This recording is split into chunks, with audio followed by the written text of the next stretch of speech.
uwanja ambao uko kwenye taifa letu la Tanzania, na Yanga ina mashabiki kule pia katika eneo la Zanzibar. Kuna mashabiki wengi tu wa klabu ya Yanga ambao wamekuwa wakienda hata kwenye zile mechi za ligi, kwenye Mapinduzi wamekuwa wakionekana, na kuna watu ambao pia wamekuwa wakitoka Dar es Salaam na maeneo mengine ya upande wa bara wanakwenda kuisupport klabu yao kule Zanzibar. Ukifuatilia naamini huenda kuna sababu nyingi sana ambazo zimeifanya klabu ikahamia kule. Kwa sababu sote tunajua namna ambavyo uwanja wa Benjamin Mkapa umekuwa ni sehemu ya mafanikio ya klabu ya Yanga kwa hivi karibuni kwenye michuano ya kimataifa. Wamefanikiwa ule msimu wa 2023-24 wanamfunga CR Belouizdad mabao 4-0, ilikuwa katika uwanja wa Benjamin Mkapa. Support kubwa ya mashabiki. Uwanja wa Benjamin Mkapa unachukua mashabiki wengi kuliko uwanja wa New Amaan. Pengine hata kwenye makusanyo ya fedha mengi yangekuwa hapa kuliko kule. Sasa najiuliza sehemu ambayo support kubwa ya mashabiki inatoka, sehemu ambayo ni rahisi wakazi wa Dar es Salaam na mikoa ya jirani kufika kwenda uwanjani kuisupport team, uwanja ambao wamekuwa wakiutumia kwa muda mrefu kwenye michuano ya shirikisho mpaka michuano ya klabu bingwa, lakini kwenye michuano ya ligi ni uwanja ambao wamefanya vitu vingi. Hata ile record ya wao kufika michuano ya finali ya shirikisho wameipata katika uwanja wa Benjamin Mkapa.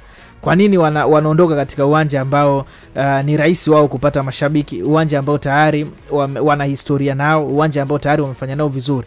Kwa hiyo nimeshtushwa na maamuzi hayo, na naamini viongozi wa klabu ya Yanga lazima kuna sababu nyingi tu ambazo ziko hawajazitaja ambazo zimewafanya wao wakatoka katika uwanja wa Benjamin Mkapa na kuhamia Zanzibar. Pengine wao wanaona New Amaan ni uwanja ambao utakuwa ni favorite kwao kupata matokeo, labda watacheza wakiwa comfortable, pengine kimbinu, kiufundi, hata kisaikolojia na mazingira nje ya uwanja, pengine ni uwanja ambao unawabeba zaidi wao kupata matokeo. Lakini kiukweli ni kitu ambacho kimenishtua kwa vile ambavyo wamekuwa na wakati mzuri katika uwanja wa Benjamin Mkapa. Ili kabla hujaondoka hapo nimkumbushe Nation, ukiondoa mechi ya kwa nini simkumbushe tukirudi ili upate upana, kwa sababu hapo naona upana umeshakwisha. Anaenda kwenye dunia mpya, tukirudi tunatoa fedha. Hili ni bao la asubuhi, kati hapo na tunao mengi sana kukutaarifu asubuhi leo.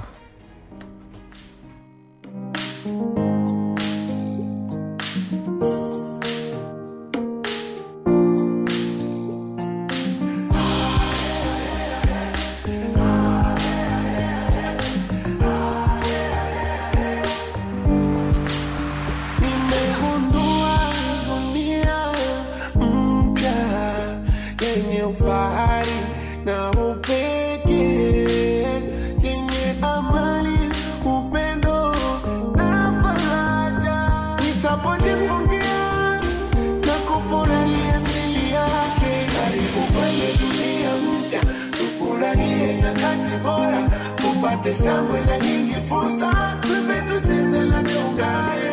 Karibu kwenye dunia mpya, tufurahie nyakati bora, tupate shangwe na nyingi fursa, tucheze na tuungane. Karibu kwenye dunia mpya, pita ndani ufaidi. 90.0 Dar es Salaam, burudani ilipoweka makao.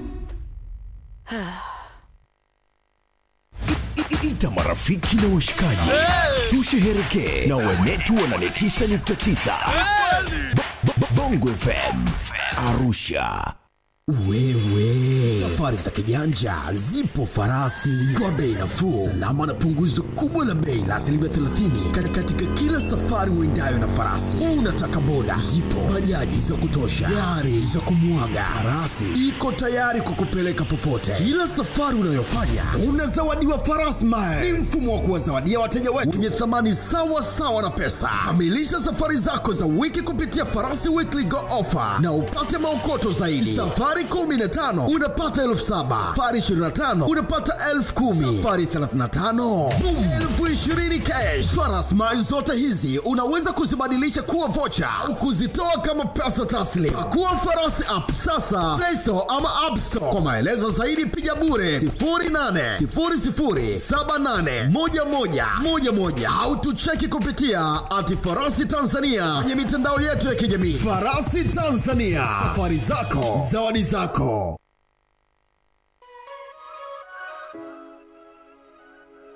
Yes, Farasi Mile, Farasi Tanzania wamekuja na ofa. Yep.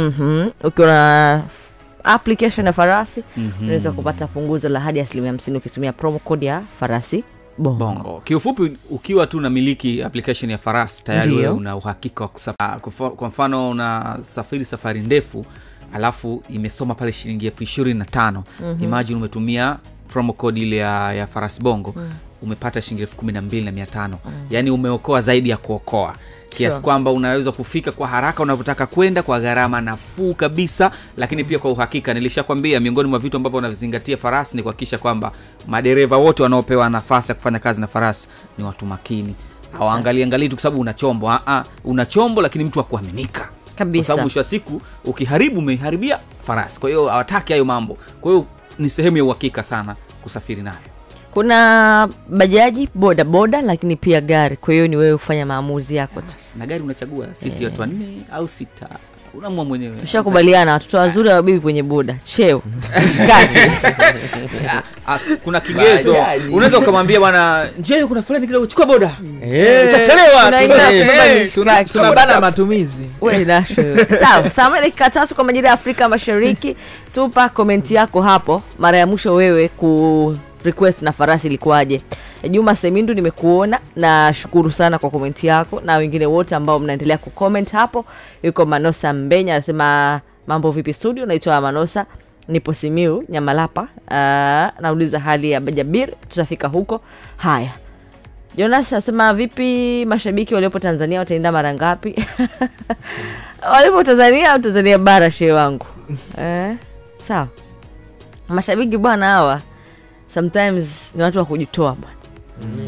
Kama shabiki wanasafiri msimu mzima si la kushangaa kwa kwenda tu Zanzibar hapo. Tena wengine ndio wanaichukulia kama vacation. Fursa. Na nyinyi wakina kaka. Mambo yenu wa kwenda na kesi nyingi. Yaani nimetumia kwa DM kesi nyingi sana. Mambo yenu wa kwenda Zanzibar kusema mmeitwa huko sisi mkae mpaka group stage. Nyinyi ni kila nani? Ni fitness coach. Kwa ajili ya support ya club.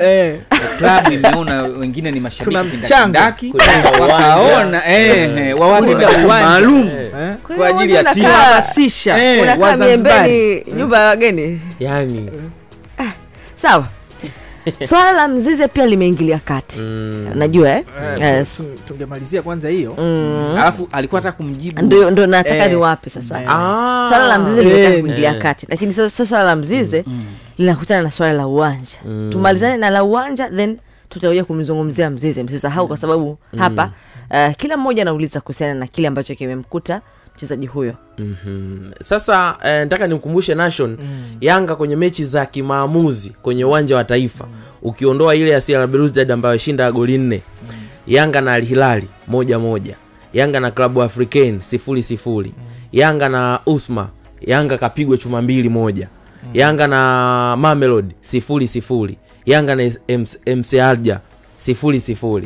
Kwa hiyo za kimaamuzi hizo zile anataka alama moja, anataka nini, anataka goli, anataka goli moja. Lakini sasa chuma inashikiliwa hivyo. Unajua records bwana, records sometimes records zinamata kwenye mpira sana. Unakumbuka msimu wa 2022-2023 Yanga akiwa kwenye makundi ya shirikisho, uwanja wa Benjamin Mkapa alichukua alama 9. Alifuzu, aliongoza kundi akiwa na alama 13. Sawa? Alama 9 alizipata Benjamin Mkapa. Alimfunga US Monastir 2-0, akamfunga TP Mazembe 3-1. Ile game Musonda, Mudathiri haya walishaini sana. Alafu na Real Bamako akamfunga pia uwanja wa Benjamin Mkapa. Kwa katika alama 13 kwenye Confederation hatua ya makundi alikusanya alama 9 Benjamin Mkapa. Sawa? Msimu wa 23-24 ambao Yanga anafuzu kwa alama 8, walifanana alama na CR Belouizdad, lakini Yanga alikuja kufuzu kwa sababu yeye alipata ushindi kwenye aggregate. Yanga alishinda 4-0 Taifa, wakati alivyokwenda Algeria kucheza na Belouizdad alifungwa 3-0. Katika ile kundi Yanga alikuwepo na walikuwepo na CR Belouizdad, walikuwepo na kuna timu moja imetoka, lakini katika alama 8 Yanga alikusanya alama 7. Alishinda mechi 2 nyumbani na sare 1. Sare walitoka na Al Ahly. Kwa kwenye na hata msimu uliopita kwenye makundi walimaliza sina alama 8 pia. Alama 4 wamekusanya nyumbani. Ila moja ikashikiliwa. Kwa pengine huenda kwamba mechi za kimaamuzi ambazo Yanga kwa sasa anataka point inakuwa changamoto kwa upande wake. Lakini ukija kwenye makundi Yanga mara zote alizofanya vizuri kwenye makundi. Msimu wa 22-23 kwenye Confederation alama 9 kati ya alama 13 alizipata nyumbani Benjamin Mkapa, lakini ule msimu ambao Yanga anafuzu kwa alama 8, alama 7 alipata uwanja walikuwa na Medeama, alimfunga Medeama, akamfunga Al Ahly, alimfunga Medeama, akatoka sare na Al Ahly, alafu akaenda akamfunga CR Belouizdad. Kwa hiyo utafuatilia kwamba katika makundi alama nyingi Yanga amezipatia wapi? Uwanja wa Benjamin Mkapa. Kwa kuna baadhi ya games ambazo kweli uwanja unamkataa, lakini pia kuna fakti ambayo inambeba kwamba Yanga kwenye makundi amekuwa kusanya alama nyingi nyumbani pia. Sasa ni kama kwa sababu ya hizo ya kimaamuzi. Au kwamba uwanja ila issue ya kutofanya vizuri kwenye mechi za kimaamuzi. Yanga ilishashindwa tu kuzicheza mechi zake za kimataifa kwa muda mrefu, na ndio maana tukiangalia alikaa miaka 25 hajafika hatua ya makundi. Hapo huwezi kulaumu uwanja. Kinachotokea hapo ni kwamba timu ilikuwa bado haijafikia kwenye mipango mizuri ya kuweza kufanya vizuri. Imeanza kujipata katika hii miaka ya kujipata, walau wamefika kule finali, kufika robo ligi ya mabingwa, walau wanarudi back to back hatua ya makundi. Ni kama mara 2 kama sio mara 1 uwanja kuwakataa. Lakini nje hapo na ndio hata wenyewe ukiangalia malengo wanaojiwekea unakuta mara nyingi anakuambia bado tunatamani kufika kwanza hatua ya makundi, baada hapo ndo tuendelee. Tafsiri yake ni kwamba kuna kipindi kilipita ilikuwa timu bado haijakaa vizuri. Sasa hivi timu imeshaanza kukaa vizuri. Sidhani kama sababu itaweza kuwa ni uwanja tena. Labda kama kuna masuala ya kiimani ambayo sasa mpira wa Afrika pita. Mambo ni mengi sana. Yaani mimi naamini ili swala limekaa yani kiimani zaidi. Ukija kifakti hakuna sababu ya msingi ya Yanga kuondoka Benjamin Mkapa. Hata mashabiki wao wengi watajitokeza hapa Benjamin Mkapa. Ila hata kule wanaweza kujaza huko. Mimi ya mashabiki mimi naweza nikakubaliana na Yanga. Mashabiki wa Dar, yani nasema sijui ni kauli gani. Kama wameridhika sana timu. Anachosema Cheo kuna namna kinamata. Juzi bwana wakati wa mechi ya Simba walisema sold out kama mnakumbuka. Na mimi naweza nikaamini kwamba kweli ile ilikuwa ni sold out, kwamba watu wamenunua tiketi. Lakini sio nini kinawakumba watu wanakuwa wavivu kuja uwanjani. Yaani tiketi nafikiri kweli zilinunulika. Lakini uwanja haukuja. Mimi kwamba kuna watu tu walikuwa wana uvivu kuja uwanjani. Kwa hiyo mimi sishangai kwenye hili kwa sababu sidhani kama klabu inaweza kuongopa. Unanielewa? Na hata klabu ikiokoa tiketi hawezi wakakubali kwa sababu kuna kodi hapo unakutangaza umeuza katika kodi yao.